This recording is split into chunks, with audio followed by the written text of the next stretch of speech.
the big pond. It's going to be going all the way across the back here. Boom. I'm going to leave the shed in, I think, with lights. Look nice over pond. So 2 meters by 4 it will be. About 4 foot deep. I'm going to take this decking out. And then we'll have a goose and see what's underneath. Dun dun dun.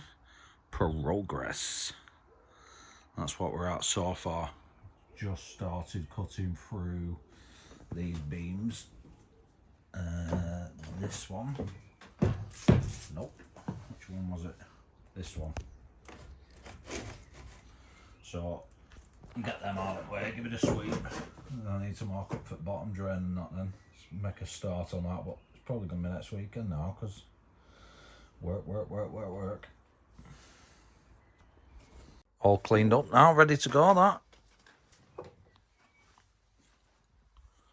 Let's get multi-tool out. Trim that off. I'm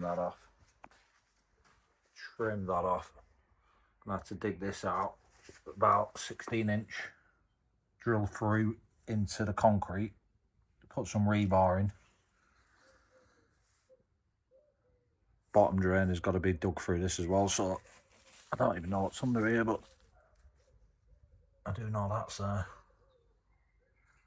And then the bottom drain's going to go under there, through to the other side, filters on the outside. Fill this up with concrete, and then that works out 3.8 meters that way, 2.2 meters that way, but I'm going to extend the shed out, take another 4-5 pieces of that decking out, so that should give me about 2.5 meters then.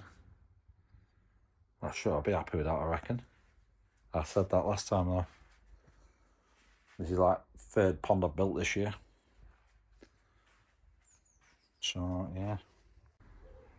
Anyway, thanks for watching, and I'll see you in the next video when I've got a new update for you.